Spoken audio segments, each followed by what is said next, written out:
3, 2, 2, 1.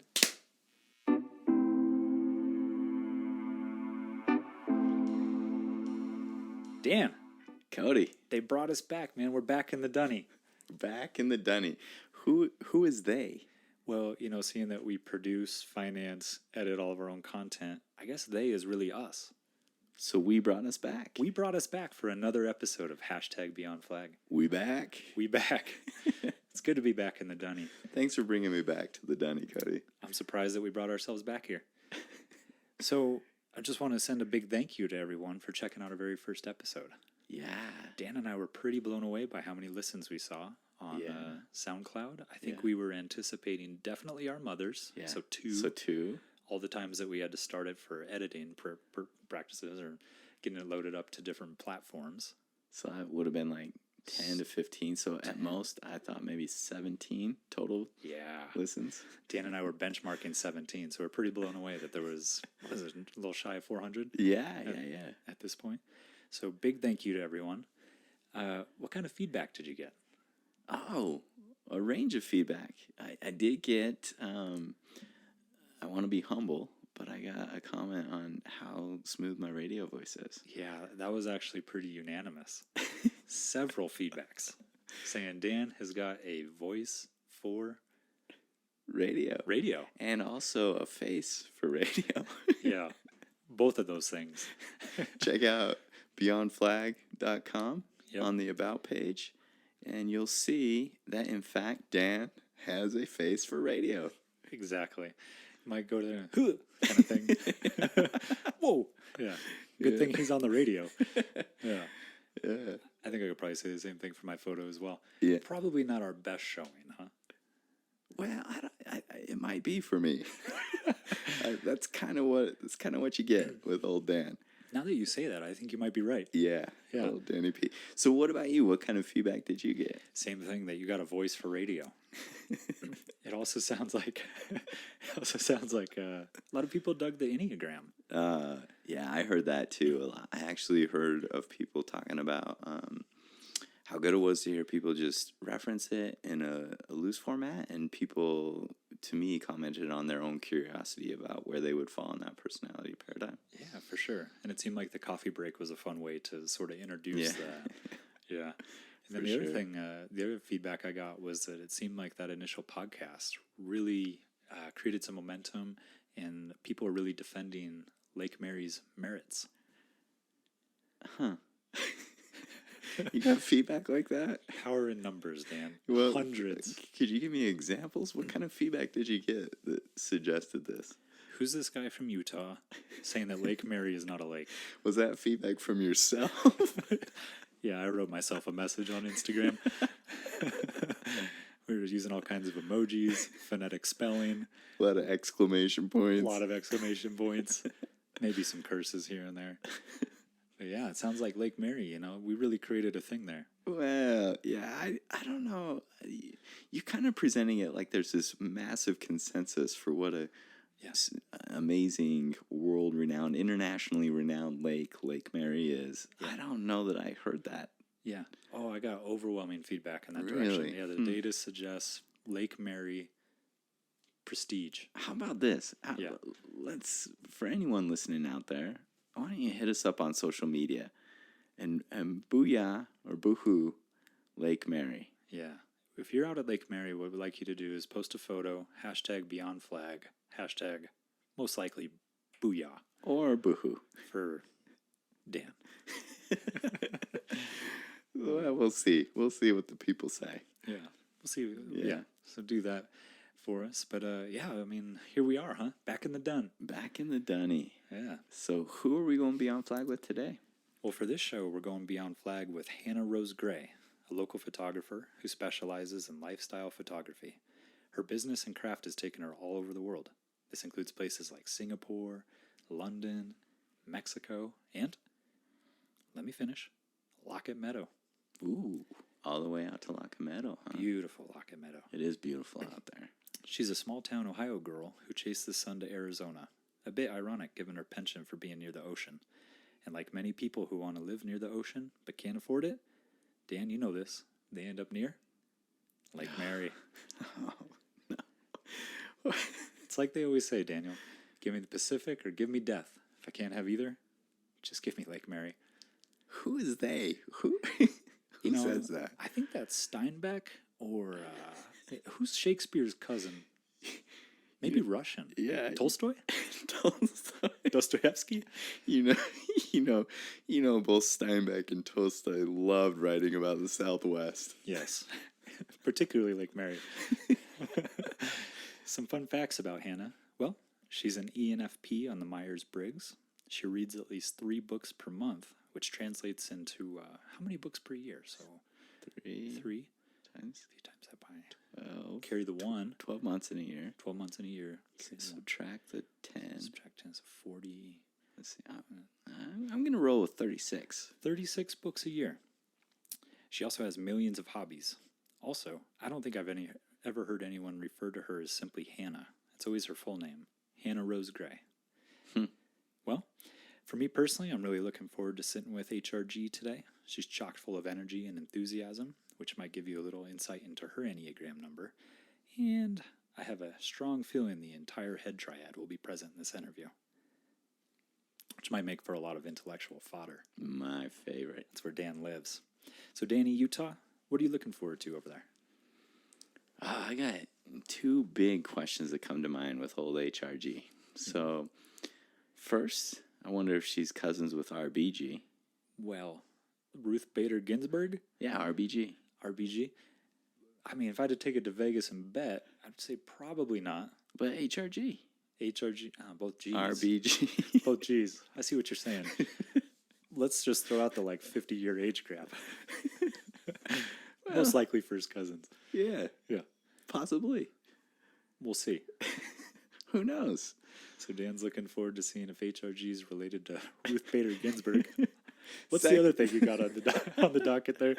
Second thing that I'm really curious about is, I know that she spends time with you and your wife, hanging out as friends, and so I've heard a little bit about her professional identity and what she does.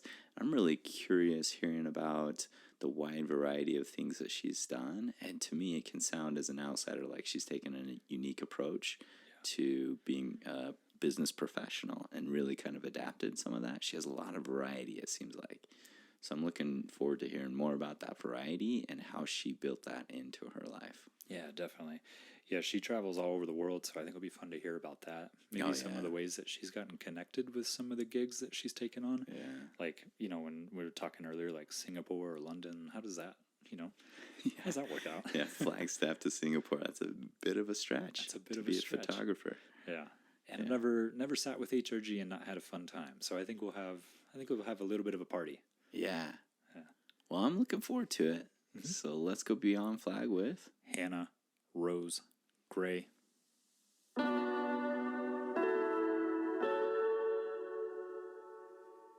Welcome to Beyond Flag, a Beyond the Pines production, created by, with, and for the people of Flagstaff, building connection in the town we love. We are your hosts, Dr. Daniel J. Phillips and Cody Bayless, also known as Dr. Chinchilla Nice Nice. Thanks for tuning in as we go beyond flag, straight from the dunny of our observatory. Willkommen, everybody. Over there, we got Danny, Utah. We got Cody Be Nice right here, and sitting before us is Hannah Rose Gray. Hannah, welcome to the show. Thanks. Yeah, welcome. Yeah, thank you so much for coming on. I'm really looking forward to sitting with you and interviewing you today. I think we're going to have a lot of fun. Yeah, I think so. Yes. That's all I do. I 100% believe this. So where I wanted to start was just getting a sense of what you're doing now as far as a photographer and, what you do in town. Cool. So I am a wedding photographer. I've been shooting for 8 years. Well, weddings for 8 years. But I've picked up a camera since I was, 12 or so. So I mostly shoot weddings, destination weddings, elopements, branding, food, like lifestyle food, and then family photography. So, but I travel about 50%, so I'm not really home all that often. Yeah.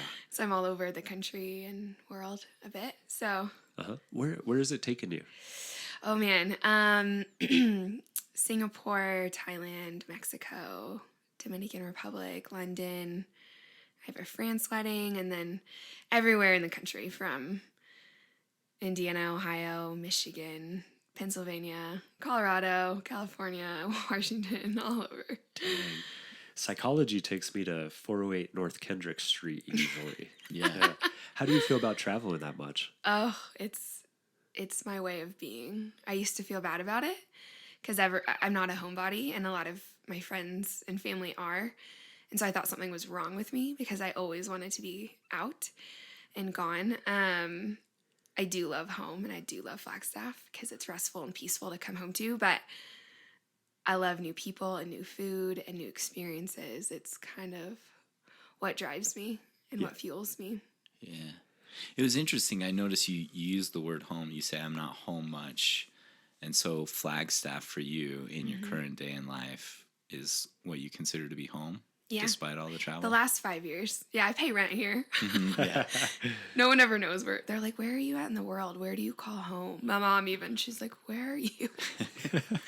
You see, Well, I kind of see home as anywhere I go. That's been I was just in Bali, and that was an ideal that I kind of picked up that I felt like once you break down barriers a bit of the world being uncomfortable or pushing your boxes a bit, then home is anywhere you go, not just a place, even though my bed is very comfortable. Yeah. So you really travel like 50% of the time? I haven't added it up, but yeah, I think so. I'm gone like once a month at least. Yeah. What's the We'll give it calculation? a rough 50. I can write it down and send it over.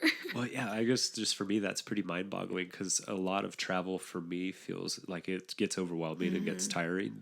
It sounds like for you, it gives you energy. Mm-hmm. Yeah.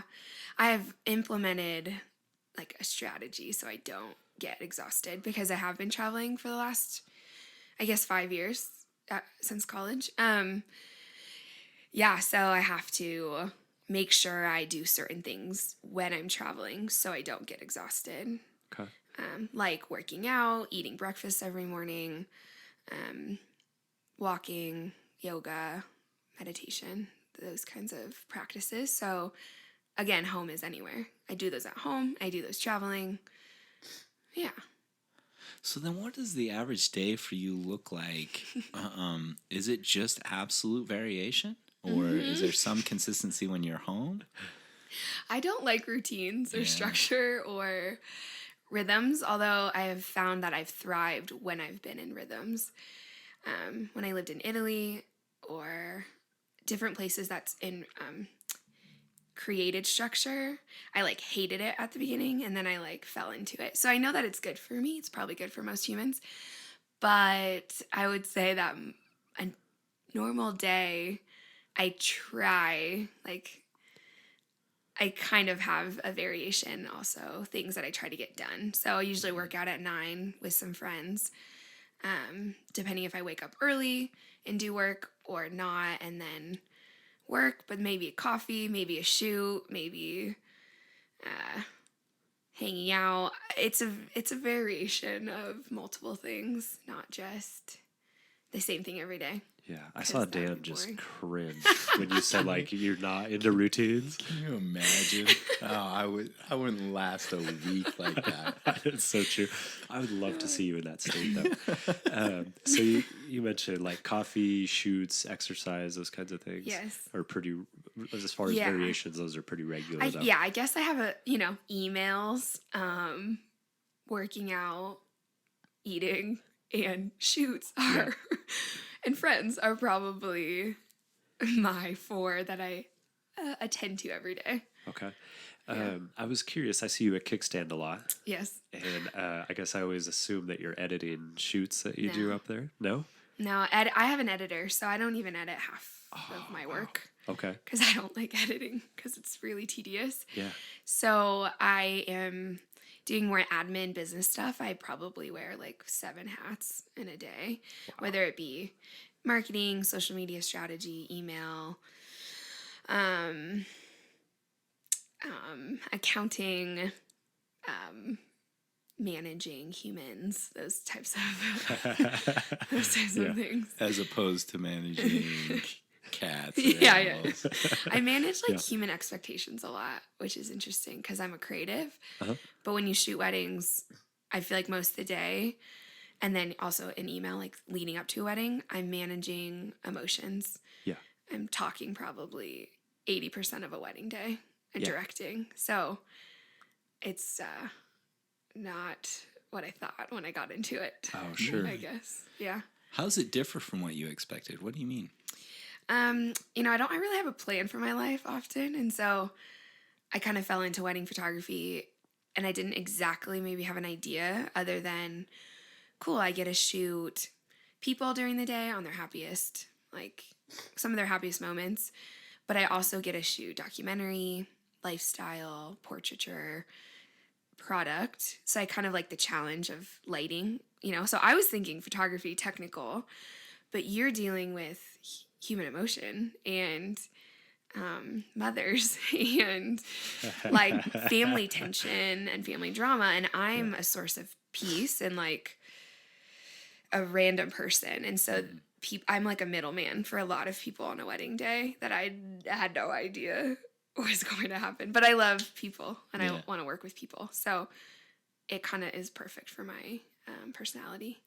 So can you imagine you in that role? Can you imagine how much self-doubt or worry there would be throughout a day like that? Just for trying you? to make sure everyone's okay. Yeah. Yeah. Well, it is fascinating you talk about that, Hannah, because like we've done a couple weddings together where you shot the wedding and I officiated, and like you're cool as a cucumber throughout the whole thing. Where I think it would be very easy to become unraveled. Yeah, I probably maybe did in the past because I struggle with ADD. And so to focus all day and be nice all day at the beginning was hard because your creative brain is working. And so I've never freaked out. I have a very low temperament, like chill. I'm like my dad, very relaxed. He's a 9, if you guys care. On the Enneagram. On the Enneagram. Oh, we're gonna get more into this later. Yeah. And so yeah, we have worked a couple weddings together. I have this belief that what will be photographed will, and there's no stress. Like there's just not a reason for me to be stressed at all. Yeah. Or anxious or nervous, like, oh my God, what if I miss blah, blah, blah. Yeah. I just don't live my life that way. And so I see myself being a source of peace for them because it's crazy and wild, and you get married once, and I've probably shot over 300 weddings. So I've seen this over and over and over again. Yeah. And so I just get to help people be present, but I have to be present for them to be present, you know, like, or to lead them in that way. So yeah, there's no anxiety. Yeah. Oh, it's incredible when that comes across. Like you're very, just cool and there, which I think would be tough, no doubt. I was curious, do you remember that first wedding and what it was like? Oh, mine? Yeah. Not the one that we worked together? That you shot, yeah. Oh, my first wedding. Yeah, it was, I was second shooting for a friend. It was a very large, like 300-400 person wedding in Indiana. I went to school there, and it was like it was someone crazy, like the governor's granddaughter or something. So it was very elaborate at this massive house, and I was freaking out. So I was like, I don't want to mess up. And Katie's like, you can't mess up. Just don't miss the kiss. Like you can't mess up. And so she trained me, my good friend Katie Haller. She's a bit older than me, and so in photography school, and so she has still been like my guide. I remember it being so fun and dancing and eating good food and meeting new people. And I thought, I could do this. This is fun. Like, this is a job. People do this for a job. So I was kind of drawn in from that, but definitely didn't want to pursue it. It just kind of kept happening. And so I kept saying yes to what was coming my way. Yeah. And so in that way, it built just over time, just through momentum, really? Mm-hmm. Yeah. Friends of friends, connections. If I've learned anything from my dad, who is a small business coach, he has taught me connections is everything. And being kind, because people will remember how you make them feel, not just what you produce or give them. Yeah. And so that's my main concern in shoots or in life. If I'm interacting with you or clients, is I want you to remember like how I made you feel. And I want you, to feel present and connected to the world around you and more yourself. Wow, what a powerful concept. Yeah. When I'm listening to you with all that variety, the thing that comes to mind for me is, what is one of the most remarkable or like crazy experiences you've had while shooting? And it could be a wedding or it could be anything else that you've shot. What's one of the craziest things that you've experienced? Wow. That's hard because so much has happened. I photographed like 300 plus weddings. Remarkable. I would say one of the most memorable, maybe. Mm-hmm. I was in Singapore shooting this wedding where the couple I met at the Grand Canyon, they flew over from Singapore for their proposal, and we flew in a helicopter down to the bottom of the canyon. And I was like playing pretend like I didn't know who they were, even though I was just like, I knew who he was. And so I photographed their proposal, and they were like, "You should come to Singapore." I was like, "Okay."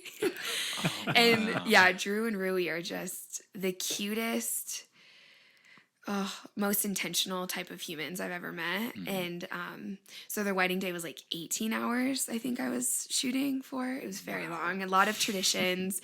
They're Chinese, so there's a lot of like old traditions with elders, with family, with all this stuff. So her grandfather, Rui's grandfather, had just gotten heart surgery, or a heart attack. I don't think he had heart surgery, but he had a heart attack probably a week before. So he couldn't attend the wedding.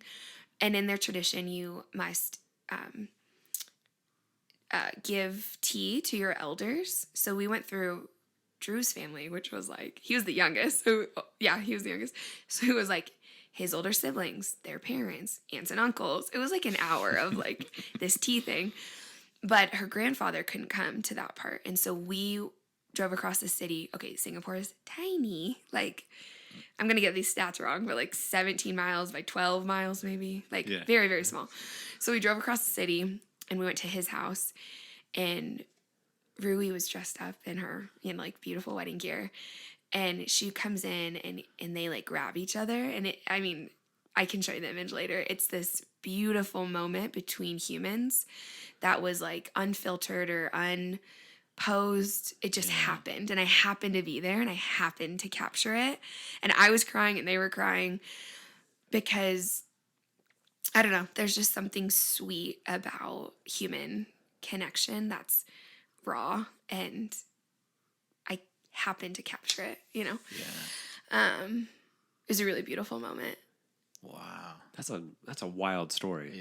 Yeah. Yeah. Like started in a canyon. Yeah. Did he get in touch with you then because you were a photographer near the Grand Canyon? Yeah. So a hashtag on Instagram. Wow. It works. Whoa. He was just searching hashtags, and I was like, oh my goodness, I'm going to keep doing this. Yeah. Shout out Instagram. Yeah. So I always say Instagram makes like 80% of my money. Does it I'm really? like, what? I'm like, yeah. So branding and marketing, it's free. Mm-hmm. And it is a wild tool. Yeah. Takes you to Singapore. I was going to say, did you ever imagine that happening? No. Yeah. That's bananas. No. Yeah. I was like, I hate social media. It's consuming and soul sucking sometimes. Yeah. And it was like a big comparison, thief for a while. Oh, sure. For me. But now I would say I have a healthy relationship with social media. Mm-hmm. Can you talk a little bit about that evolution? What it was like when you're talking about being a comparison thief? Yeah, I think it has a lot to do with someone knowing themselves well and loving themselves. And so in art, especially going to art school, we are constantly comparing our work and critiquing. And it's different when it's 12 or 15 people in a room together and we're all critiquing each other's, and we're looking, and I'm like, I feel like I'm not as good as Christian or Michael, but I can sit and talk with them, and I can work on projects with them and learn from them, or them encourage my work. And then our professor explained, hey, everyone has their own style. Like, you just got to do you. But when it's on social media and there's a platform of millions of people who are artists, especially photographers, because Instagram is very photo heavy. I mean, it is. It's all it is. Or video. If you let your mind, or if you're not connected to yourself and your style and your heart, then it can destroy you. Sure. Like, it can destroy creativity.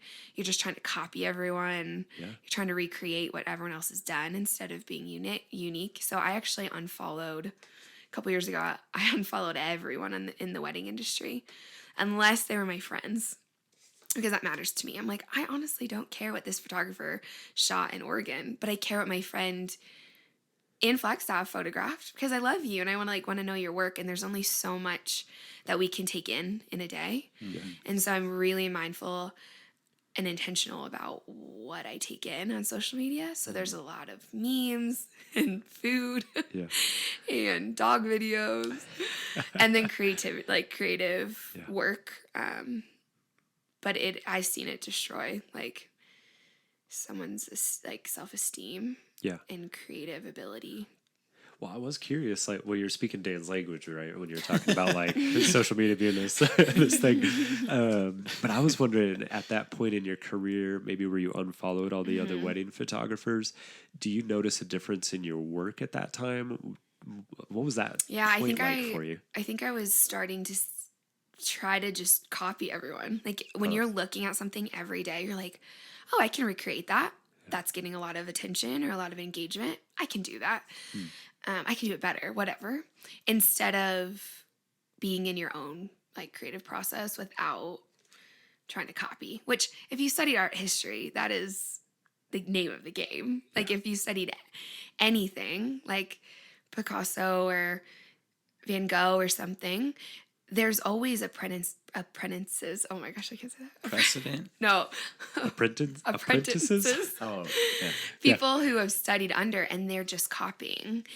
And like, Michelangelo did not paint the whole Sistine Chapel by himself. Like, Right. there was hand guys, feet guys, people who studied his work and then helped him. Never got the credit, but they studied it. And so we're just a people. Like, we're over generation and generation. We're just copying each other until one person, like Monet, does something a little different and paints something differently. Then people kind of start veering that way. So it's not surprising to me. But what to your question, like, in my work, I didn't like that I looked like everyone else. Okay. And I was like, I'm missing my magic. Like, I'm missing the spark. So. Well, it sounds like at that point, then you also got reconnected with your own creative source, I guess. And then how did your work evolve from there as you went forward? Oh man, I don't know if it was like a moment. It's been like years. Sure. But every once in a while, I'll go to my friend Kyle Miller's, and he's a musician, and we'll talk about the creative process, because it can get, I'll just like weep sometimes. I'm like, I'm so frustrated with this. And he'll lead me into, okay, well, what are other types of mediums that you can engage with, not photography, that can spark different things? Because over the course of my life, I have a hard time saying I'm an artist, because I've always been an athlete. But I guess in my artistry, since I was young, it's not always been photography. It's like, I'll bookbind or build tables or watercolor or watch films or go on walks, or I don't know, just engaging differently. And so I watched myself pick up different hobbies, and like knitting I've done forever, but kind of go back to those. I think it's really important as artists to go back to the things that first sparked us when we were young. Because it's like a truest form of what we're interested in, and kind of changed us at the beginning. So, yeah, I don't know if I answered that. Yeah, well, that's really interesting. What you said was, like, as a kid, you picked up a camera. I was wondering, can we go all the way back there? Yeah. So, I think your website says you were a small town Ohio girl, something to that effect, who chased the sun in Arizona. Yes. Can you tell us about, like, where you were born, where you grew up? Yeah, so I was born in Findlay, Ohio, which is like northwest, kind of by Toledo, if you know where that is. We had a house growing up on Lake Erie. So I'm a water baby. I was telling Dan before, not a mountains person, but I grew up, the Great Lakes are like oceans. They just don't have salt and sharks. And so I probably have more memories growing up at the lake than anywhere else, like, in the world, because we were up there all the time. Yeah. And my great grandfather built a house there, and he had in the basement, so like think of like a old like 1800s built cottage with like creaky floors. We had all of his National Geographics that he had collected since he like 1920s or something. Wow. So like floor to ceiling bookshelves of yellow. Oh, it's so cool. It was amazing. Yeah. So one day I was 12 probably, and I was going through all of these Nat Geos one day, and I've always been drawn to story, and I'm a romantic at heart, and I've always been creative, and I feel like I'm a feeler. I'm a very deep feeler. I feel things. And so I was going through them, and I picked up the image of the Afghan Girl by Steve McCurry. So it's one of the most iconic images in the world. With those sharp blue eyes. Yeah. Yeah. And so there was something in that image that I was enamored by and wanted to flip to her story, and read all about what was happening. And like, I'm pretty sure it was the 80s. I don't remember when that came out, but, and I said, I wanted to photograph what it's like to be human like this. And I want someone on another part of the world, in another decade, to understand what it's like, even just an ounce, to know what it's like to be this person. And I think photography and story does that. So from that moment on, I was like, I'm going to be a photojournalist. I want to be a war like photographer, because Steve McCurry is my very favorite photographer. He's amazing. Yeah. And how old were you at that point? 12. And so at 12, you're like, Yeah. that's my destiny. Yeah, but but it was always like kind of honestly took back seat, because I was like, I can't do that. Can I do that for a living? No, I'm going to be a cardiologist. I'm going to like, I had all these other dreams. I'm a dreamer, so I have like a million. But that one has always stuck with me, and it used to be my plan B, and then it kind of became my plan A. I didn't ever think I would be doing wedding photography. Like, I honestly thought I'd be shooting for National Geographics or a newspaper or a magazine or something like that. So I didn't have like Backstreet Boys posters on my wall. I had National Geographic maps on my wall at like middle school. And so my parents always knew I was going to travel and not live in Ohio. So they've been prepared from a very early age. I think it was maybe that year that I was like, Mom, I want to pursue photography. So she put me into a photography class at Toledo Art Museum over the summer. And we were shooting with Polaroids and film and developing it. And I was obsessed, like thoroughly obsessed. So I kind of just became attached and started shooting everything and anything. Yeah. And 5th grade, I don't know how old you are in 5th grade, but is that like 12? It's like 11 or 12. Okay, then that would make sense. I remember I begged my mom to get me like a legit digital camera for our trip out to the Grand Canyon. Yeah. And she did, and I found those images like recently, and I was just enamored. I was just enamored by nature, and I shot so much. So it just, fluctuated into families and people, and I don't really shoot landscapes that much. I have a time or two, but it doesn't get me going. So I like photographing people and what it means to be human, whether it be really sad or really happy or just daily life. Yeah. Well, it comes across in your work. Thank you. Yeah, for sure. The image of you as a 12-year-old and when you're talking about all the yellow binding on the Nat Geos, and then coming across this iconic image and just being like captured, like that's such a neat thing. Yeah. What kind of camera are you using at age 10? I don't even remember. It was maybe like a Nikon. I had a bunch of film cameras, and then I started switching to digital, which was pretty normal around that time, like late 2000 or early 2000s. I don't remember, but I have a box of all my old cameras, and I like set them up one day, like in progression of when I bought them or like when they were given to me. And there's a lot of them. Yeah. I don't know how many, maybe 10 or 12. But you're also kind of saying that these other ideas would come to mind because you didn't see being that traveling journalist, photojournalist as a possibility. So you thought about things like a cardiologist. So in adolescence, what was that like? Did you feel like that photography was always in the background, or would you become focused on something like a cardiologist or something else? Well, I was really obsessed with Grey's Anatomy, so I think that's where cardiologist came from. Which is back to the emotion and the relationships. Yes. Yeah. I always knew I was different, I guess, than other people. So I was like, I'm probably not going to have a normal job, but I'll try to fit in. That was always what I've been thinking still to this day, probably. And I grew up, in like a Midwest, small Christian, old Catholic, like town, a pretty white collar. And so all of my friends, are doctors, lawyers, engineers, businessmen of some sort, dentist, and I was just trying to play along, I think, for a while.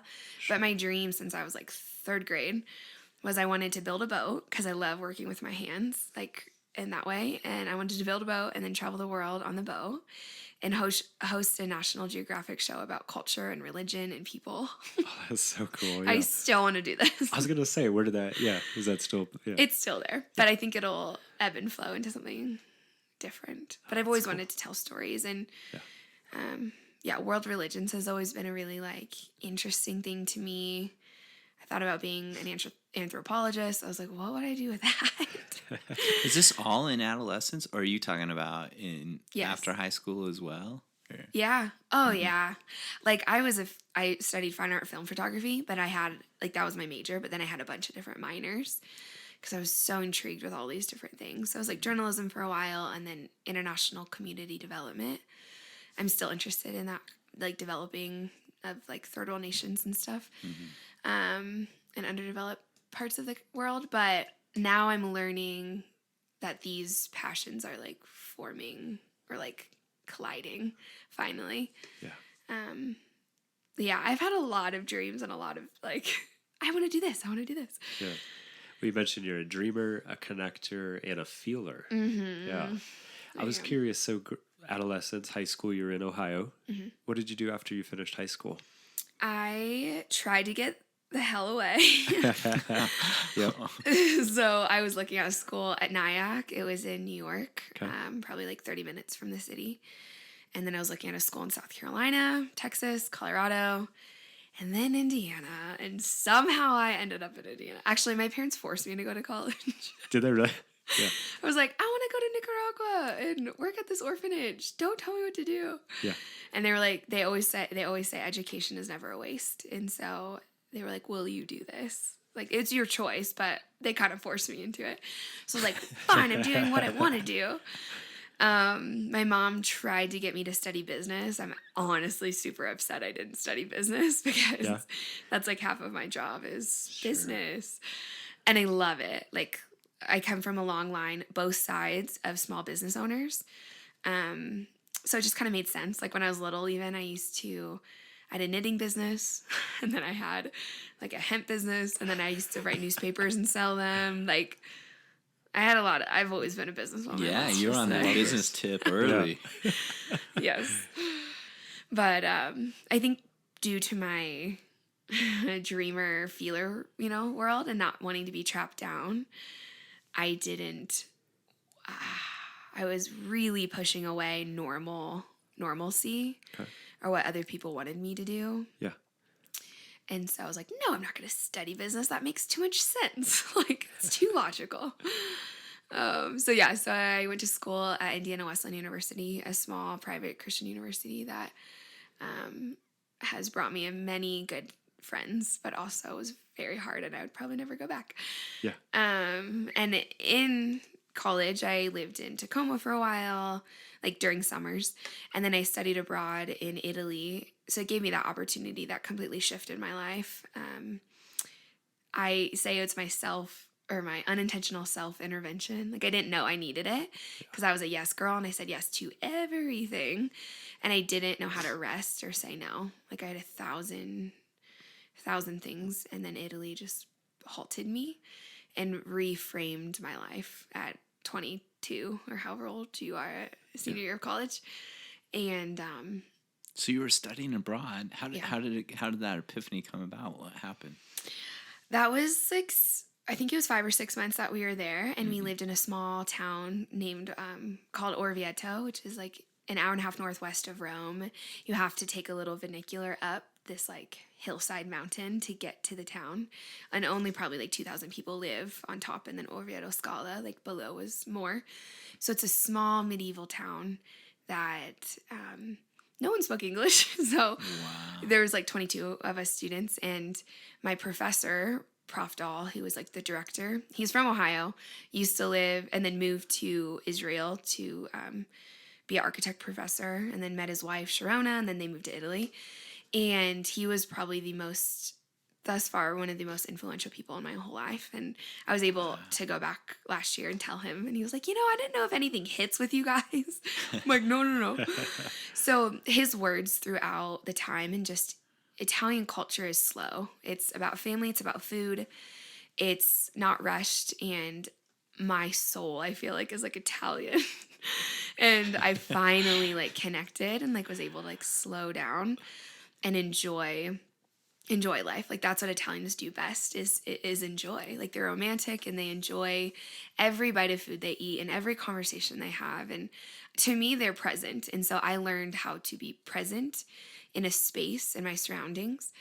And Prof. Dahl really taught us how to like get lost in a city and not have expectations, but let the city and the people affect us, and how our art is affecting the world around us. And so how to be connected. So a lot of my practice, I think, in my photography now has to do with his teachings of coming back to the why and coming back to, hey, it's not about impressing people, and it's not about like trying to impress me or your students or whatever, or your peers, but it's why are you here and what are you doing? So his life was very intentional, and there's just certain words and phrases that he spoke that shifted my whole being, honestly. Wow. It sounds like that really has translated into your work going forward from that point. Yes. You talk about the why, and you talk about this on your website a little bit. Can you tell us about that? Yeah. So I am a why person in all things I do. So I think that honestly started young, but in Indiana Wesleyan, because we studied like we had a fine art background. It wasn't technical. Every single project we had, anything we did, we had to write papers on. Like, why? What does this mean? It's not just aesthetically pleasing, but what's the point? And so I've always been, I think most people are interested in their why. Mm-hmm. And maybe it doesn't come till you're 50 or you're 60 or whatever. I think I'm just finding a little piece of my why recently, because wedding photography is very lucrative, and the industry is, as much as it's beautiful, it's a business, and I was getting caught up in that world of like, what the hell am I doing? Like, why am I here? I want to be overseas. I want to be working for nonprofits and shooting and telling stories. I don't want to keep shooting these luxury weddings. Like, what's the point? And just making money. Like, what's the point of all of this? And so in high school and in college, I've been in and out of different nonprofits, working for them and with them, and traveling to shoot different nonprofits like in Dominican or Mexico, like schools and that kind of stuff. And my heart has always been drawn towards women and education. And so I listened to this podcast on the Rob Bell's podcast, and Troy Anderson is the director of Speak Up for the Poor, which is an organization in Bangladesh that basically helps to create a new reality for girls there. So Bangladesh has the highest rate of child marriage in the world under the age of 15. Mm-hmm. So it is truly like a disturbing epidemic that I think goes underseen and undervalued. But these women, education is, we've seen over time through the developing world, that education can in fact shift a whole nation. And you see this in Africa, and there's all these studies done. And so I was just drawn in by this podcast, and of course I started crying, because I don't cry in movies, but I cry like in real life. And so I was more interested like in this. And then our friend Allison in town, she actually used to live near Troy in Bangkok in Thailand. And she's like, oh, that's one of my friends. I can get you connected with him. Because I was like, I want to go over there and photograph. Like, I want to tell these stories. I want to do like marketing for them, because nonprofits need they need good imagery to continue what they're doing. That's just, we're an image-based heavy culture right now. So I recently went over, it was in August, I went over to Bangladesh to photograph for them and meet the girls, and it was amazing and really hard to see a reality of women that didn't have what I have. Like, their dads aren't helping them pursue their dreams, and they're married off at age 15, and then they just have babies, and then they die in a village, like, and they never get to pursue the thing that's like their why, I guess. So I have found this space in between my business and my passion, or like nonprofit work, to collaborate. So I give a portion of each wedding to this organization to help these girls pursue their dreams. And it gives me more of a reason to shoot, not just shooting these and making money and packing it away. But I like to live within my means, and it'd be great to make a lot of money and then give a lot of it away. That is my dream. But at the same time, America is just sometimes really greedy, and the wedding industry is like a really greedy place, in my opinion. So I'm like, okay, so these girls that I photograph, these women, they have found their loves, and maybe that is modern thinking. But I know those, after talking to those little girls, like, they want to marry for love too. Like, it's this human thing that we all want to be known and seen and heard in romance. Like, I think we're not all logical beings, you know? So my business supports Speak Up, basically, is and it gives me a reason to shoot, not just...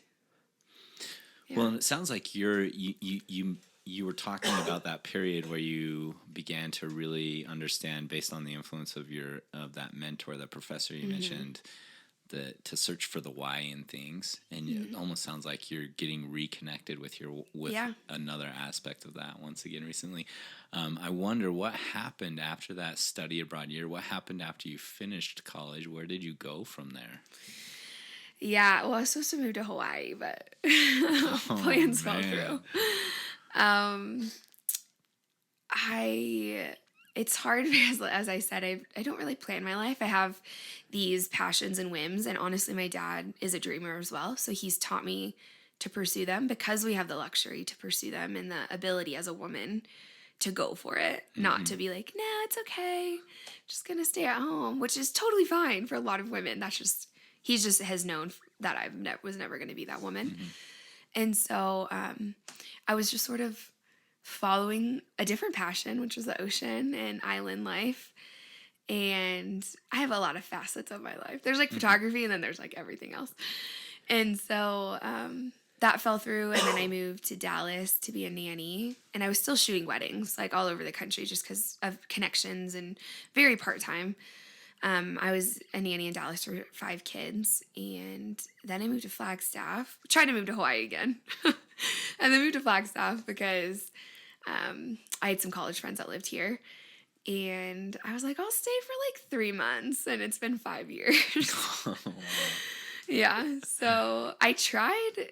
I was supposed to move to Nicaragua. I grew up going there, working with an organization called Metanoia Missions that my friends run. To work at the orphanage. They opened a bakery. They have a bunch of like small, like micro business kind of things, and start this art program. But then some stuff happened, and it wasn't the right timing. So I'm here. Like, I just stayed here, and it's not what I expected or planned, because I definitely expected to be overseas somewhere. How long were those other stops before coming to Flagstaff? Dallas was like 7 months. Okay. Yeah, and then.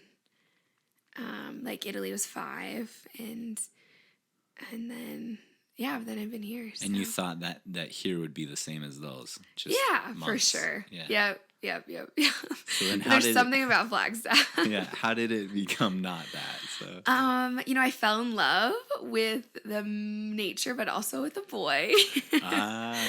So, love does a funny thing and a beautiful thing at the same time, because required me to stay put in one spot, which is probably a better thing for my personality to learn, especially if we've talked about the Enneagram. I don't know if on other podcasts, but as a 7, I want to go all the time. New experiences, new people, new places. And falling in love with someone and staying put, even though I was like traveling all the time, it helped me grow that sense of this isn't scary, this is good for you. Where like maybe a lot of people, that's the opposite. Maybe for Cody is like him worrying about making sure that people like him. We're good, right? Yeah. Number 6. Yeah. Shout out. Yeah. So so Flagstaff just kind of like it pulls people in. Mm-hmm. And maybe I have a lot of friends who grew up here who have stayed here, but they don't want to leave because it's so beautiful and it's such a good place. Where Ohio, I wouldn't like necessarily say that about everyone. They're not like, I love Ohio, I'm here. It's like, no, family's here or something. Yeah. And there's something about Flagstaff that draws you in. Maybe it's the accessibility to nature or the people that are really kind or the slower pace of life that I find. That's why I'm drawn to here. Yeah. All 3 of those? Yeah. Mm-hmm. Which is very, like, touches on something I learned in Italy. Yeah. How so? What do you mean? Flagstaff, I would say, because it's a smaller town, people aren't in a rush or in a hurry. Mm-hmm. People drive 25 miles an hour down Humphreys. You're like, okay, cool. Actually, there is no place to be that I really, and I think nature does this thing to us when monsoons come or when there's a snowstorm that you have to stop and pause. And there's something about beauty that I've found in Italy that I found here that people have found that they're drawn in and they're reminded that we're not the only ones here. Mm-hmm. That nature and beauty and creation actually has a say in our lives more than we're trying to change it. It is trying to affect us, I think. Mm-hmm. And that's what I love about monsoon season is like everything just kind of slows down. People just stop. Yeah. People respect it. People respect nature here. Yeah. I continue to find myself enamored with the variable of accessibility. Mm-hmm. And you're just talking about like how accessible nature is. Yeah. And I guess like to me, it just seems like those two things go hand in hand with health. When you're outside and when you're connected to nature, like you just feel better. Yes. What are the ways that you get outside? Ooh, great question. I picked up this practice in Italy. Every morning before anyone would wake up, I would go on a walk at like 5:30 every single morning because it was like the only time I got alone time all day. And as you know, I'm an extrovert, but I'm very much an introvert and I need to be refilled. But I found that it has to be through nature. Like I can't just sit in my room and be refilled. I'm like, okay, can I like go hang out with someone? Yeah. And so here in Flagstaff, I try to go on a walk most days, whether that be in the morning or the afternoon or for sunset. I really try to go find the sunset in the summers.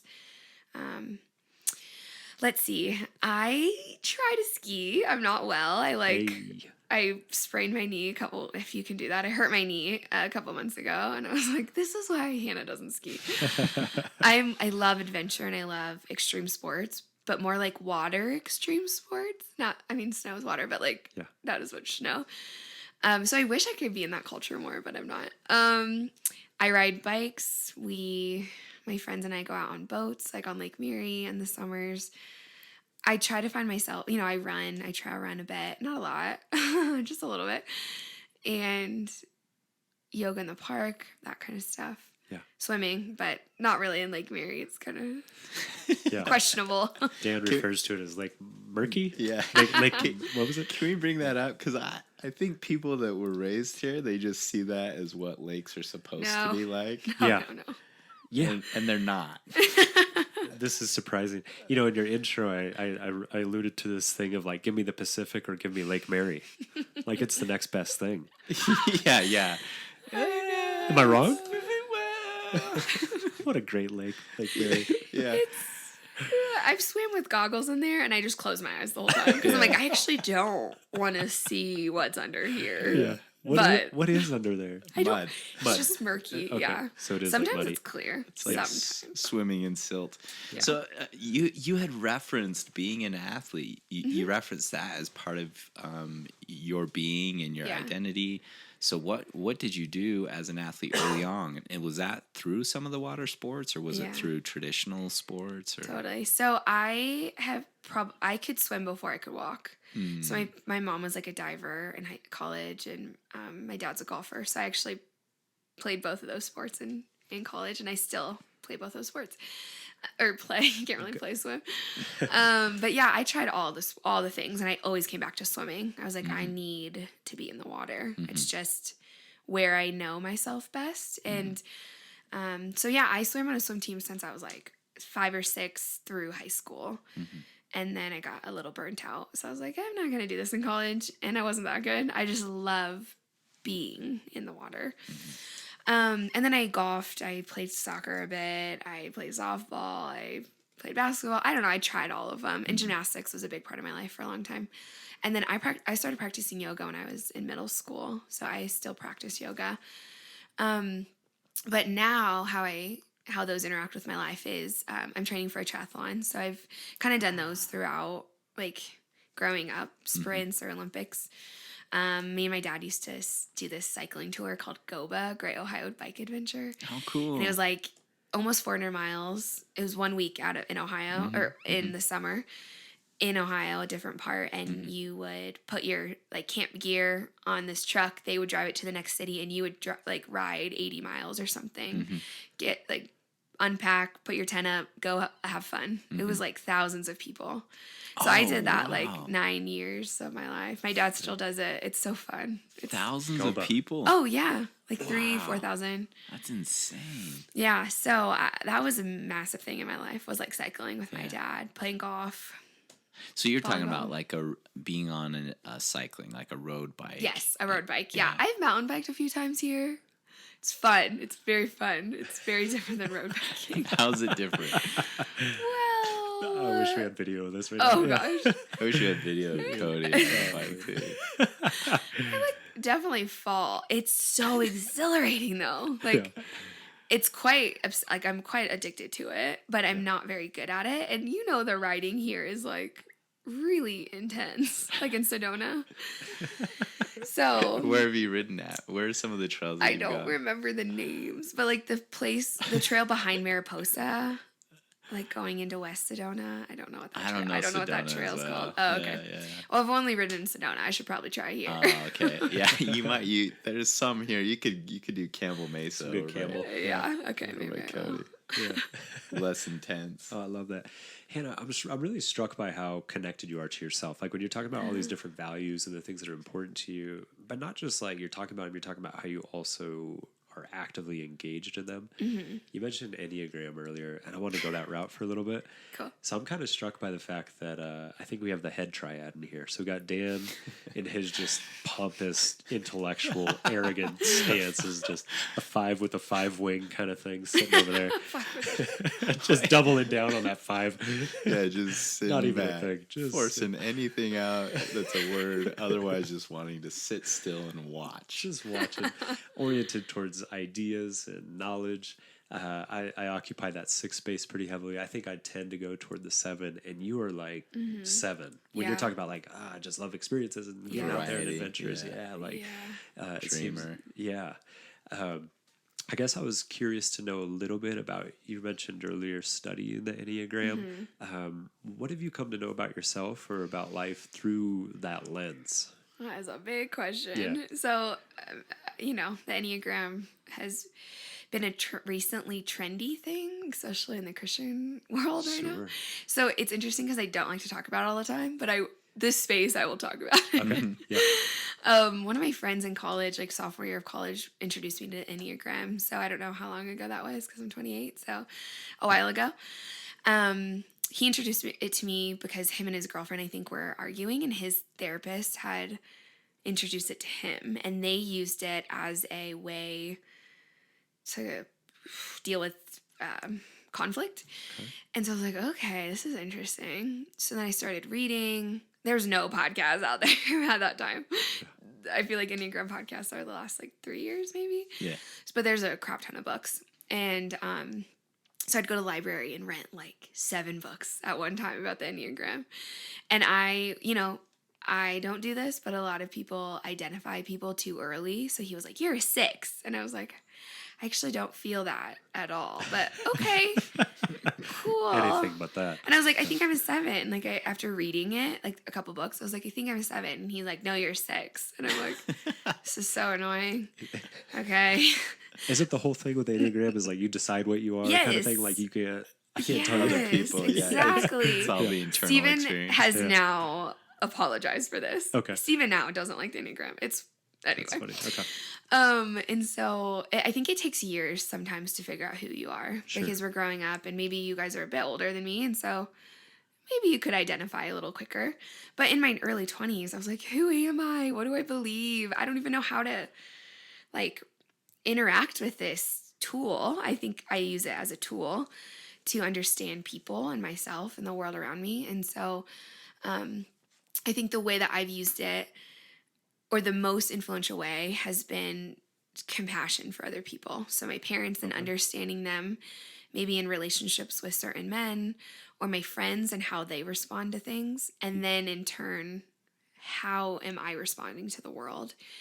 And what am I scared of? Because the Enneagram goes on your basic fears and your basic desires. And so looking at them and then looking at the unhealthy parts of my life and then looking why I go there, when I go there, and then how to just slowly, not ever should on myself, like you should be doing this, or hate on myself for not wanting to stay in one place or settle down or whatever. Having grace and love for that part of my life, but kind of moving into a healthier version of me. And so that's how the Enneagram has influenced my life, I think, has been with people. Yeah. And Well, it seems like such a useful useful application of it. Yeah. So you can kind of look at like what's my natural growth area. Yes. But then also, I think Dan Siegel talks about becoming amused with your personality type in a sense, or like just kind of having space for it to where it's like, okay, this is my tendency and this is what I do. Not you're really getting stuck on the should, like you're saying. So as a 7, the enthusiast, right? Yes. Where's your growth? Like, where do you go to in health? Yeah. So for, those who are listening who haven't listened or studied the Enneagram, I'll just give like a little bit about 7. 7s are the enthusiasts, and we love adventure and new things and new people and new spaces. I don't think I ever not have a plane ticket somewhere. Yeah, like, I don't think that's totally possible. Yeah. It is. Okay, 5. Number 5. I'm curious though. Where do you go in health? Yeah, I go to 5 in health. So, yeah. So, 7s are honestly just trying to avoid pain. And I think the way I grew up with a little bit of a chaotic home, I had to face pain early on, or I knew I wasn't going to survive, like, emotionally in this world. And thanks to my mother, like, putting me in therapy at a young age, I would say 7s are scattered and they have a lot of hobbies and a lot of new people intrigue them, and life is always half full. Like, the cup is always full. It's every single morning. I'm like, cool, what are we going to do? Like, where are we going to go? How are we going to have fun? With the idea of like, how can I avoid my pain with fun, So wait, what was your question? where do you grow, or where do you grow? Go toward, in health? So I've watched myself, I turned 28, in like a month, so I round up. I'm almost 28. In the last year of my life, really focus on this, because I think I was frustrated with myself a little bit. And so I've used the Enneagram towards trying to stay in one place and be in my body and be present and not, the word FOMO is really big for 7s. So like fear of missing out. So being like, hey, tonight I think I'm just going to stay in and not go out and be with myself. Yeah. And that was like really hard. Sounds to amazing. Do. Dan's like, just. It's really hard for me. For sure. It's really hard to do. Well, it's the antithesis, right? Because you're oriented toward experience. Yes. Mm-hmm. Yeah.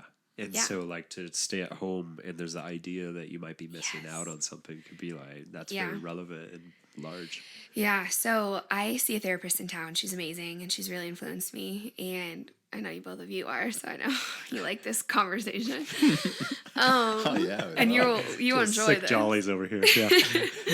So my counselor therapist person, she has helped me create these mantras and these ways of being that, like, you are exactly where you're supposed to be. Yeah. And what could have happened would have happened, but it didn't, you know? And so I think this has helped me go towards health in the Enneagram world or in my personality is, yeah, there's 1,000 things I'm missing out on, but I'm exactly where I'm supposed to be.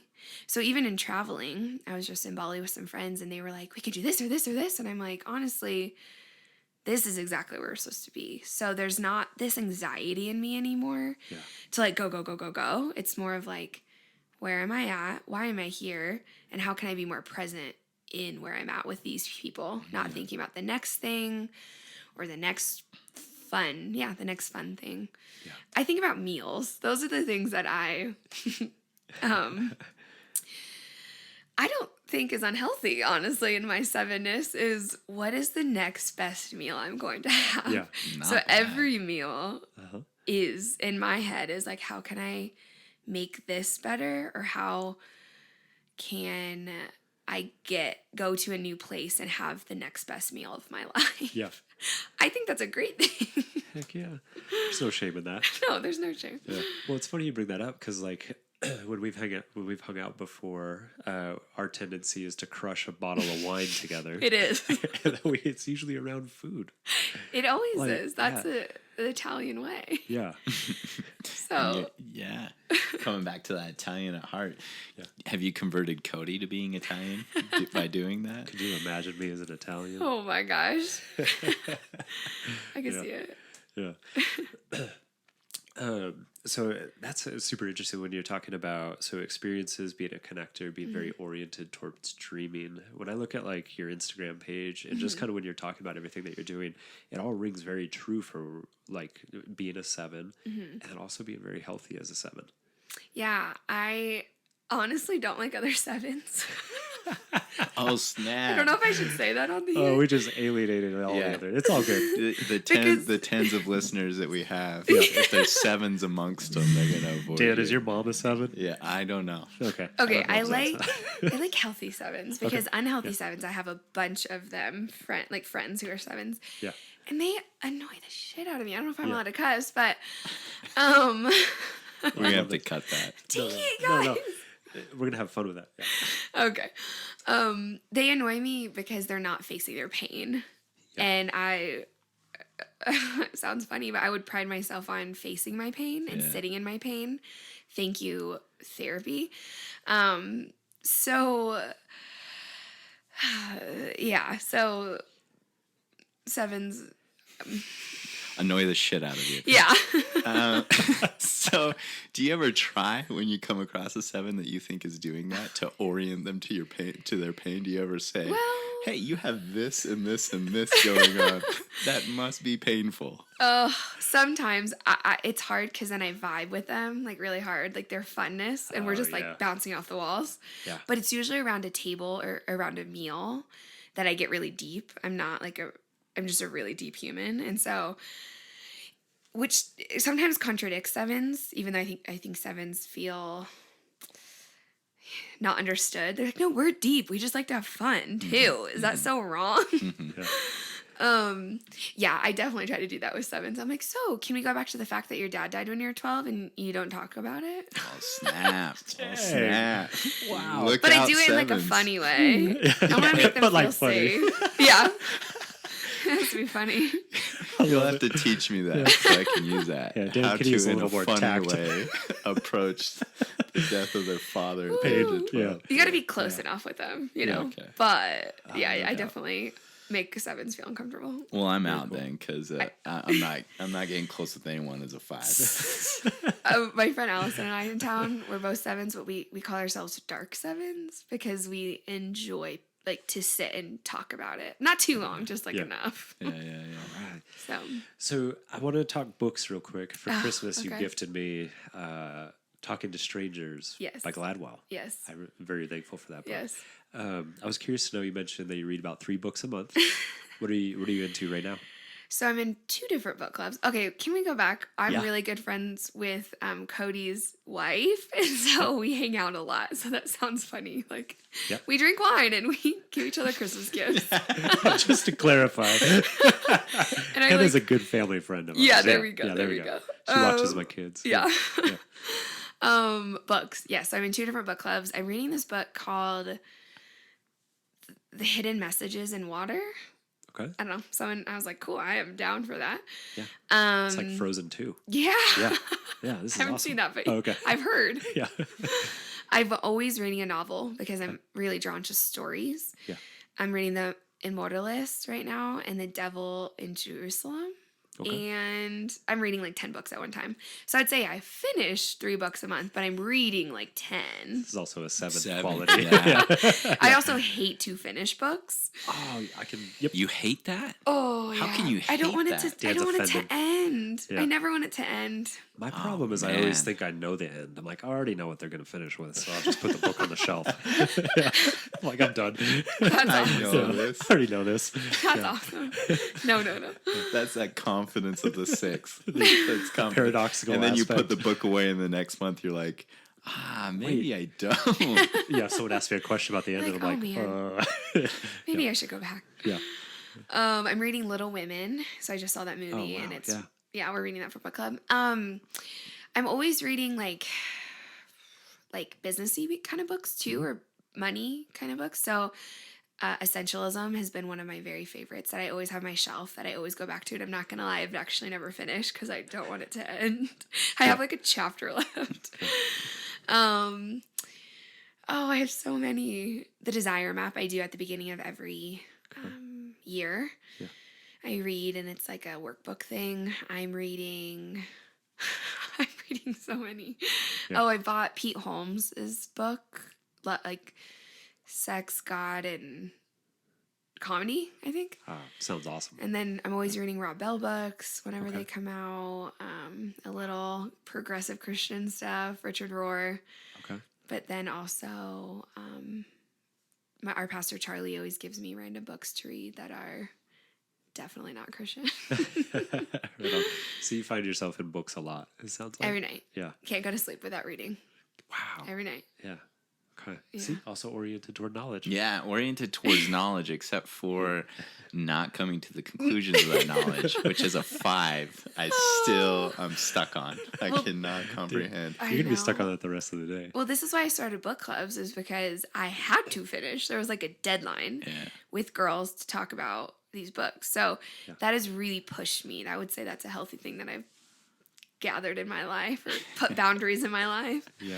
Face pain and finish books. Yeah, Those face are the paint. 2. Oh Crush my books. gosh, I knew- The 2 barriers. that's this 2020. year. Yeah. 2020. Face painted paint, crush finish books. Wow. Yeah, you can you go. embroider that on a. Yeah. You can cross stitch that. Maybe or you could put something. that on your Instagram. Yeah. I will. You know I Face will. paint Yeah, crush right. Yeah, books. for sure. Oh, I love this. So, a couple more minutes here. Yeah. I wanted to see. I was curious, like to go back in the interview a little bit. We were talking a lot about Flagstaff, and you mentioned like kind of setting up shop here. And Hawaii seems like this elusive place to you. Like you keep trying to go there, and somehow you keep just getting Yeah, stuck Monday here. morning I'm going. Oh, you're going on Monday. Yes. How long are you going to Hawaii for? Just a few weeks. Okay. Usually I go January and February because it's off season for weddings. Okay. I was curious. What's my question was gonna be what's next? So Hawaii's next, Yeah. and then are you shooting anything specific there? Just going I down. work with some companies there, like businesses and brands, and then I have a couple families, and like the Nepali Coast tour I always shoot for them, called Captain Andy's. So restaurants and brands and families, and then some couples. Okay. It just kind of comes to me. That's how I know I'm where I'm supposed to be, is it just keeps coming. Yeah. And I actually actively avoid like work sometimes, and it just finds me Yeah. when I'm not trying to. Yeah. That's Dan's sweet spot right there. Just trust the work is going to come his way. That's exactly what I say. I always trust it. Yeah. Wait, was that a joke? Yeah, about the old 5 next to me here. Oh. Yeah. But that's a good spot. So Cody can never run out of 5 jokes. Oh gosh, it's an endless pit. I'm really bad at sarcasm, so. Or maybe it was a bad joke. I think one or the other. The latter is probably true in this scenario. Yeah. I'm sure my life is like really. You don't understand my life, do you? Oh Is no, it, like, I hard? understand it. I to be really frank with you, I actually admire it. Like I would joke about how I'd never be able to sustain that, but it's admirable. But yeah, realistically, I couldn't live 2 weeks in your life. Oh, it's so fun. You should try. Yeah. See? And also vice versa. I don't think you could manage 2 weeks of mine where the routine is key. The respect for time and space. Oh. Yeah. Dan's parties end at 7:30. Yeah. Oh. End. Yeah. Yeah. Mine's like 3, 4 a.m. Yeah. Well, what time does your party start? Sometimes early. Yeah. Oh Just kind of party long. I just assume parties start after 7:30. Yeah. Like 9, Yes, 10. okay, yeah, And then they go to like 4 a.m. Yeah. What a horrible idea. Okay. So So you're talking Hawaii, about so the next. plan right now is to move to Hawaii next year, just to move by nature, or to move by the ocean, because nature, I think, is worth moving around. Yeah. And I love our mountain. I just am not I'm an ocean baby. I need to be in the ocean every day. It's where my brain stops and where it's like very meditative. So I kind of realized this last year, when I don't swim, like for years and years and years of my life, my face has been in the water, and I've been able to be silent in my brain to think and process and be clear. So the years that I wasn't, I was really anxious, because a couple hours a day, it's this like meditative, quiet space. Yeah. So it's my favorite place to be under the water. I'm going to I just got my scuba cert, but I'm looking to pursue free diving and underwater photography. So Yeah, that's awesome. cool. yeah, with couples and maternity pictures and stuff. Oh, That's nice. cool. Yeah. So there's some stuff on the horizon. Yes, Very cool. always. How would people get in touch with you? So what information is out there? You've referenced Instagram. Yeah, times, Instagram so- I think is the biggest portfolio builder, you know, and marketing agent. And so I would probably say Instagram, like DM, or it's connected to my phone number. I think it's on there, or email, and my website. So website, And what's your website? hannahrosegray.com. Yeah. Gray with an Hannah Rose A, not an Good E. Okay. For all our folks. Yeah. And can we have Cody spell that? That's GRAAAEE. Yeah, you want me to spell the whole thing? Hannah. Why? Are you dyslexic?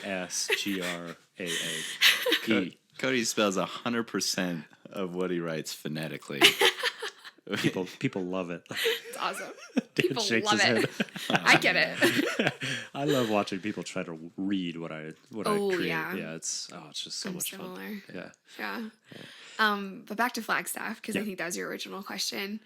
I love traveling, but there's something about Flagstaff that I think I want to come back and buy a house here, because of the people. I think for me, it has to do with people, and it has to do with accessibility to Sedona, Grand Canyon, Zion, Yosemite, Mexico, California, Colorado. All the places for experiences. Yeah. Well, and you just kind of led us there, but I was curious, like in a few sentences, if you could summarize what is Flagstaff to you, what does it mean? Oh man, Flagstaff has been healing. It's been a space where I don't have to try to be someone. I'm just accepted for who I am and how I show up in the world. It's been restful. It's been, people just aren't trying hard here, in my opinion. Maybe in the athletic, degree of, we have ultra athletes and Olympic athletes. Yeah. But again, they're just pursuing their dream. Yeah. And so Flagstaff has been freedom for me and exploring who I am as an adult. Yeah.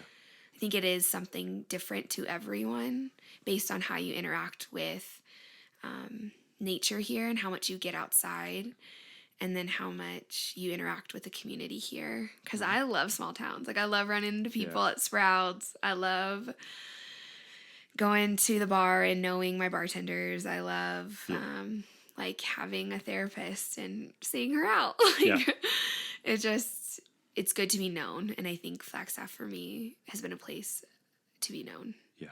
Oh, I love that. Yeah. Hannah, for me, this has been a super bitchin' time to sit with you and to talk and get to know you more.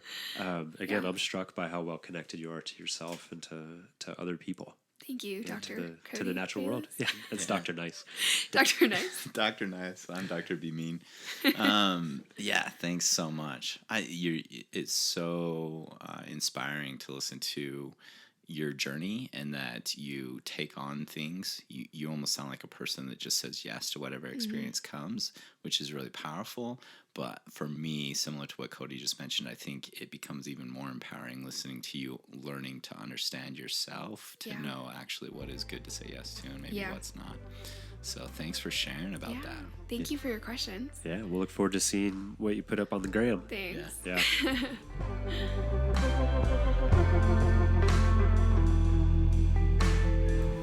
HRG just left the dunny. Here we are, wrapping things up. The one thing, biggest lesson I learned from Hannah Rose Gray, I would not be able to live her lifestyle. Wow, man, she is all over the place. She is. Yeah. In really cool ways. Really cool ways. Old Dan would not survive. I think you'd have a hard time with that lack of structure, maybe. Routine. Oh, being flexible with time and space so consistently. Yeah. It's impressive that she's able to do that. Like when she's talking about traveling 50% of the year. Yeah. What would that be like for you? Oof. It'd be, so here's the thing one thing I picked up from her is she does have a routine, essentially. It's like the thing she named was eating breakfast, doing yoga, meditating, going for a walk in the morning. Yeah. And I actually think if I could incorporate all that, I do think you can travel and have routine because you have a routine with the way that you travel. Yeah. So I think if I were to develop that, I could. However, it would certainly be a process and it'd probably be a slow going With a learning and curve. Painful process. But anyways, what a creative person who's figured out a lot about themselves and learned to apply that to what they do. Yeah, and she talked about turning 28 in a month or something, but she talks with incredible wisdom about her own life and just all of these, again, like I think we talked about in the interview, just values and principles and things that she's connected to that I get the sense to really bring her or sources of health in her life. Yeah. So if I were to sum up what I would take away from listening to that, from sitting with her and being present with her, is that it's so valuable and important to figure out what works for you and to go that direction. And so it could be that not traveling works for a person, and if they figure that out about themselves, that's what works. And I think she just exemplifies figuring out who you are, what works for you, and then rolling with that. Yeah, and like operating out of a sense of authenticity to that, or maybe sincerity, or just openness to it. She seemed very comfortable in her own skin, sitting there with her. To bring it back to our values with Beyond the Pines, we've talked connection to self, to others, and to the natural world. And to me, through that interview, those three things were all popping out. Like to me, when she's talking about her own personal values, what she does, like you were mentioning, the routine, those are all connection to self. Hearing her story about becoming connected to photography at such a young age, I thought that was really, really fascinating. I was pretty enamored by that. And then connection to others. She talks about being in book club. She talked about, she mentioned having Pastor Charlie, so she goes to church. Like there's just a lot of different things that it seemed to me to be pretty obvious that she's intentional about also being with other people. She seems very oriented in that direction. Yeah. Definitely a lot to learn from HRG. All right, why don't you take us out by shouting us out? No doubt. So I'd like to point everyone in the direction of our website, www.beyondflag.com. That's BEYONDFLG. And also you can find us on Instagram and the Twitter feed. So please check us out. Also, big thanks to Kyle Miller at Lore Audio Provisions for helping us out.